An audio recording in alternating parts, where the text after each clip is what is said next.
ఆమె ఏదైతే చెప్తుందో నా పిల్లల ముందు, నా ఇద్దరు ఆడపిల్లల మీద ప్రమాణం చేసి చెప్తున్నాను, నేను నమ్మే దైవం మీద ప్రమాణం చేసి చెప్తున్నాను, మేము విడిపోలేదు. అమ్మాయి ఏదైతే డాక్యుమెంట్ చూపిస్తుందో అది ఫేక్ డాక్యుమెంట్. ఇందులోంచి బయటికి రానికి తను ఏదైతే she establishing some fake. If you want, నేను మీడియా ముందు, ఈ 10 కోట్ల తెలుగు ప్రజల ముందు నేను ఛాలెంజ్ చేస్తున్నాను. ఆమె ఏ డాక్యుమెంట్ అయితే చూపిస్తుందో ఆ డాక్యుమెంట్ ఫోరెన్సిక్ పంపించండి. అది 2024లో డమ్మీగా తయారు చేసినటువంటి డాక్యుమెంట్. దాంతో నాతో బలవంతంగా సైన్ పెట్టించుకుంది. నేను మీ ముందే చెప్తున్నాను, ఒకవేళ అది ఫేక్ డాక్యుమెంట్ అని కాకపోతే ఈ కేసు నేను వదిలేసి ఇంటికి వెళ్ళిపోతాను. నేను చెప్తున్నాను, ముందే చెప్తున్నాను. ఆమె 2024లో జూన్ 11వ తారీఖు నాతో బలవంతంగా పెట్టించుకున్న సైన్. అది ఫేక్ డాక్యుమెంట్.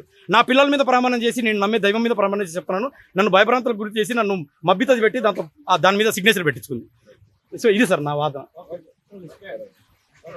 వస్తూ ఉన్నాయి సార్, అంటే ఎక్కడి నుంచి వస్తున్నాయి అన్నోన్ నెంబర్స్ అయితే నుంచి వస్తూ ఉన్నాయి. నేను ఆల్రెడీ ఆమె నర్వస్. నేను లీగల్గా నేను ప్రొటెక్ట్ చేసుకోవాలి. నాకు 2 ఆడపిల్లలు ఉన్నారు. ఒకవేళ నా బాబు కాకపోయినప్పటికీ కూడా అది కూడా పసిపున దేవుడితో దైవస్వరూపం కాబట్టి ఆ 3 పిల్లలకి, నాకు, ఈవెన్ శాంతికి కూడా, తనకు కూడా ప్రొటెక్షన్ కావాలి. అమ్మాయి కూడా ఒక స్త్రీ కాబట్టి ఈ దృష్ట్యా నన్ను నేను కాపాడుకునికి, పిల్లలు కాపాడుకునికి మీడియా ముందుకు వచ్చాను. Home minister madam Anitha madam కూడా కలిశాను. మేడం 15 నిమిషాలు 15-20 మినిట్స్ పర్సనల్గా మాట్లాడారు. మదన్ 4 రోజుల నుంచి వస్తున్నటువంటి విషయం అంతా మాకు తెలుసు. మేమంతా వింటున్నాము, క్షుణ్ణంగా అబ్జర్వ్ చేస్తూ ఉన్నాము, మెటికులస్గా ఎవరి స్టెప్ అబ్జర్వ్ చేస్తూ ఉన్నాము. మ్యాటర్ కొద్దిగా సెన్సిటివ్గా ఉంది. అక్కడ ఒక ఎస్టీ అమ్మాయి, సో ఆల్రెడీ మ్యారీడ్, 2 ఆడపిల్లలు ఉన్నారు. అక్కడ ఆ తప్పు చేసిన వాళ్ళు ఎవరైనా కానీ వాళ్ళు నిజంగా లీగల్ డైవర్స్డా కాదా, ఇందులో ఏంటి అసలు మెయిన్ ఆబ్జెక్టివ్ ఏంటి, దీని వెనకాల అంటే బాబుల కన్నీ కారణం ఏంటి, ఏమన్నా హిడెన్ ఎజెండాస్ ఏమన్నా ఉన్నాయా, అవన్నీ మేము చూస్తాము. కాబట్టి మ్యాటర్ సెన్సిటివ్గా ఉంది. తప్పకుండా తప్పు చేసిన వాళ్ళు ఎంత పెద్దవాళ్ళని సరే ఉపేక్షించేది లేదు. చట్టం తన పని తను చేసుకుంటే వెళ్తుందని మేడం నాకు గ్యారెంటీ ఇచ్చింది. సో నేను కూడా మేడం దగ్గర ఎమోషనల్గా ఏడవాల్సి వచ్చింది ఆ పరిస్థితిలో. కొన్ని వచ్చాయి సార్, అన్నోన్ నెంబర్స్ నుంచి వస్తున్నాయి. సో ఇటువంటి టైంలో ఇక నాకు వేరే ఆప్షన్ లేదు. డైరెక్ట్ మేడం గారిని కలిస్తే మేడం గారు కూడా వెంటనే డీజీపీ గారు కూడా ఫోన్ చేశారు.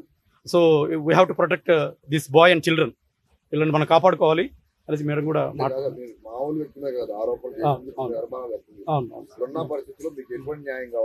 నేను ఒకటే సార్, ఇప్పుడు నేనైతే స్వతహాగా నేను పెట్టిన పేర్లు కాదు. నేను చెప్తున్నట్టు నేను అమెరికాలో ఉన్నప్పుడు 12 నెలలు నా బిడ్డగా శాంతి, నా బిడ్డే అంటే మదన్ బిడ్డే, నా బిడ్డే అని చెప్పి నన్ను నయవంచన చేసింది సార్. నయవంచన చేసింది. ఆ 9 నెలలు కడుపులో ఉన్నప్పుడు నాకు వీడియో కాల్ చూపించి నీ బిడ్డే అని చెప్పడము, నేను ఎమోషనల్గా అటాచ్ అయిపోతాను. అది ఎంత నయవంచన మీకు తెలుసు, మీరందరూ తల్లిదండ్రులే. ఆ తర్వాత నేను అమెరికా నుంచి ఇక్కడికి వచ్చిన తర్వాత 1 నెల నేను ఐవీఎఫ్ చేయించుకున్నాను అంటుంది. మరి ఐవీఎఫ్ అయితే డాక్యుమెంట్స్ చూపించమ్మా, నాకు ఎవిడెన్స్ చూపించు తల్లి, అన్నోన్ డోనర్ అయితే నేను ఆలోచిస్తాను అంటే ఐవీఎఫ్ లేదు, ఏం లేదు, నేను I have a physical relation అంటుంది. మరి ఏంటి తల్లి ఇదంతా, నాకు 2 ఆడపిల్లలు ఉన్నారు అమ్మ అంటే ఇక తను ఇదంతా చెప్పుకుంటూ వచ్చింది సార్. నేను విజయసాయి రెడ్డి గారికి బాబును కన్నాను స్వయంగా చెప్పింది సార్. ఏ భర్త బయటకు వచ్చి భార్యను అలిగేట్ చేయడు సార్, అంత అవసరం లేదు. నాకు 2 ఆడపిల్లలు ఉన్నారు. నా కళ్ళల్లో చూసి మీరు నా నిజాన్ని గమనించవచ్చు. ఏ భర్త కూడా భార్యను అలిగేట్ చేసి కూతుర్లకు అన్యాయం చేయడు సార్. ఇది మీరు నమ్ముతారో లేదో నాకైతే తెలీదు.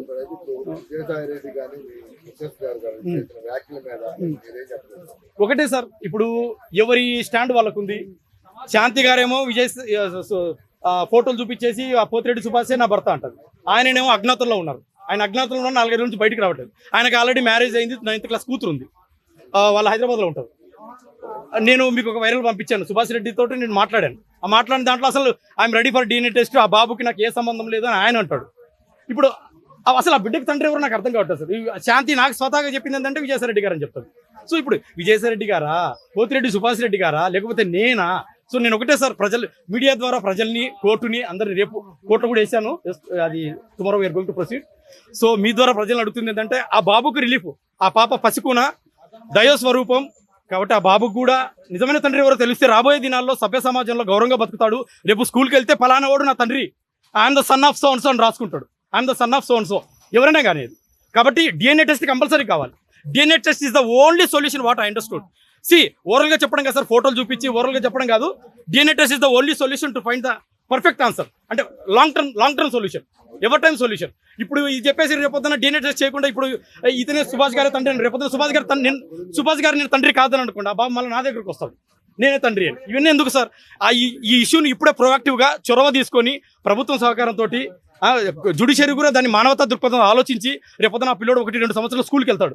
స్కూల్కి వెళ్ళే లోపుగా అతనికి నిజమైన తండ్రి ఎవరో క్లినికల్గా ఆ పెటర్నిటీ టెస్ట్ ఏదో చేసి ఓ మెడికల్ సర్టిఫికేట్ తీసుకుంటే ఆ పిల్లోడు గౌరవంగా బతుకుతాడు సార్.